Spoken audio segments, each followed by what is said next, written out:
আসসালামু আলাইকুম, আমন্ত্রণ সংবাদে আপনাদের সাথে আছি মিথিলা ইসলাম। ইসরায়েলকে ঘিরে আন্তর্জাতিক চাপ আরও বাড়ছে। তুরস্কের কঠোর অবস্থানে নতুন করে তৈরি হয়েছে কূটনৈতিক অস্বস্তি। এদিকে ইসরায়েলি বসতি স্থাপনকারীদের হামলায় প্রাণ হারিয়েছেন একজন। একই সঙ্গে বেশ কয়েকটি বাড়িঘরে আগুন দেওয়ার অভিযোগ উঠেছে। অন্যদিকে ইউরোপের একের পর এক কঠোর অবস্থানে মধ্যপ্রাচ্যের সংকটে আরও কোণঠাসা হয়ে পড়ছে ইসরায়েল। এরই মধ্যে হরমুজ প্রণালী নিয়ে যুক্তরাষ্ট্রকে সরাসরি সতর্ক করেছে ইরান। ট্রাম্পকে দেয়া হয়েছে কড়া বার্তা। তবে এখানেই শেষ নয়। বাংলাদেশ সহ ৭৫ দেশের অভিবাসী ভিসা স্থগিতের বিতর্কিত নীতি বাতিলের সিদ্ধান্ত নিয়েছে যুক্তরাষ্ট্র।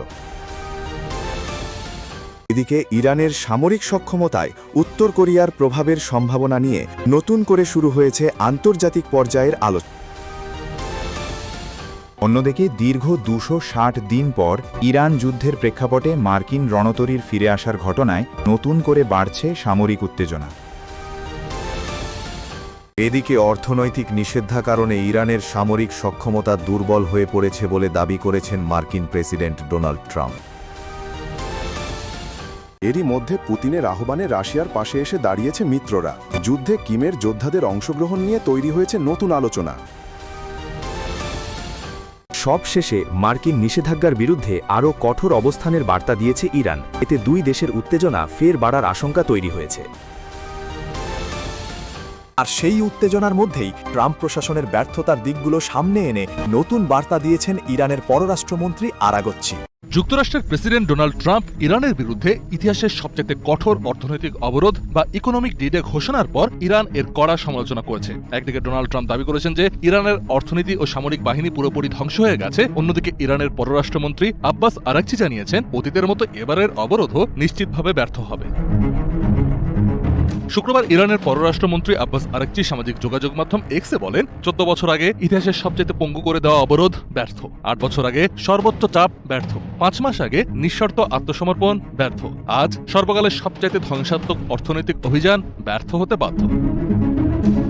ওদিকে শুক্রবার মেরিল্যান্ডে সাংবাদিকদের সঙ্গে আলাপকালে ডোনাল্ড ট্রাম্প বলেন, তাদের কাছে কোনো অর্থ নেই, তাদের কোনো নৌবাহিনী নেই, তাদের কোনো বিমান বাহিনী নেই, তারা তাদের সেনাদের বেতন দিচ্ছে না, তারা তাদের পুলিশদের বেতন দিচ্ছে না, তাদের ৩৫০% মূল্যস্ফীতি রয়েছে। চুক্তির মেয়াদ শেষ হওয়ার পর ট্রাম্প নতুন করে এই অর্থনৈতিক যুদ্ধের ঘোষণা দিয়েছেন। তিনি দাবি করেছেন হরমুজ প্রণালীর সম্পূর্ণ নিয়ন্ত্রণ এখন যুক্তরাষ্ট্রের হাতে।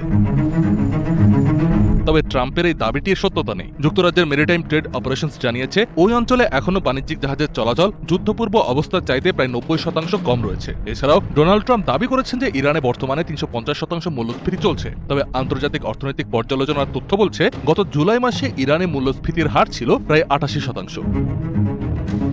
ডোনাল্ড ট্রাম্পের নতুন ইকোনমিক ডিডে ঘোষণা ইরান ও যুক্তরাষ্ট্রের মধ্যে চলমান সংঘাতকে আরও জটিল করে তুলেছে। যুদ্ধবিরোধী চুক্তির ব্যর্থতা এবং নতুন করে অবরোধ আরোপের ফলে মধ্যপ্রাচ্যে শান্তি প্রতিষ্ঠার সম্ভাবনা আপাতত ক্ষীণ হয়ে পড়েছে। মার্কিন অর্থনৈতিক নিষেধাজ্ঞা হুমকির পর ধ্বংসাত্মক জবাবের হুঁশিয়ারি দিয়েছে ইরান। দেশটির সশস্ত্র বাহিনীর chief of staff major general Ali Abdullahi এমন হুঁশিয়ারি দিয়েছেন। তিনি জানান, স্থল, আকাশ, নৌ, বিমান প্রতিরক্ষা এবং সাইবার স্পেসে পূর্ণ প্রস্তুতি নিয়ে এই জবাব দেওয়া হবে। এদিকে ইরানের পার্লামেন্ট স্পিকার মোহাম্মদ বাকের গালিপাপের অভিযোগ, সরাসরি সামরিক সংঘাত তৈরি করতে না পেরে ওয়াশিংটন ও ইসরায়েল অর্থনৈতিক ও মনস্তাত্ত্বিক যুদ্ধের পথ বেছে নিয়েছে।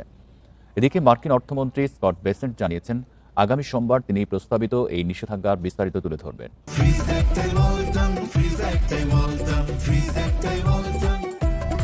তিনি আরও বলেন, নৌ অবরোধ ও অর্থনৈতিক নিষেধাজ্ঞা হবে ইরানের ওপর একটি জোড়া আঘাত।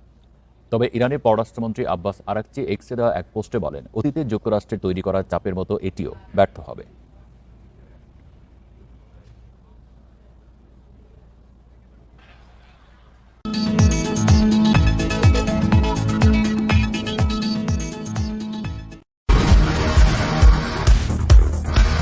বন্ধুর জন্য আবারও যুদ্ধের ময়দানে হাজির কিম জং উনের উত্তর কোরিয়া।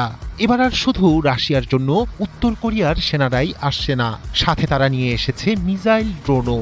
তাদের উপস্থিতি শুধু পুতিনের সামরিক শক্তি বাড়াবে না, ইউক্রেনের যুদ্ধক্ষেত্রে তৈরি করবে নতুন আতঙ্ক, জটিল করবে কিয়েভের প্রতিরোধ এবং আরও শক্ত করবে রাশিয়ার আঞ্চলিক প্রভাব। ইউক্রেন বলছে ফ্রন্টলাইন কুরস্কে ইতোমধ্যেই রয়েছে প্রায় ৮,৫০০ উত্তর কোরীয় সেনা। সামনে আসতে পারে আরও প্রায় ৫০,০০০। সঙ্গে রয়েছে KN-23 এবং KN-24 মিসাইল। বিনিময়ে রাশিয়ার কাছ থেকে উন্নত বিমান প্রতিরক্ষা প্রযুক্তি নিচ্ছে পিয়ংইয়ং।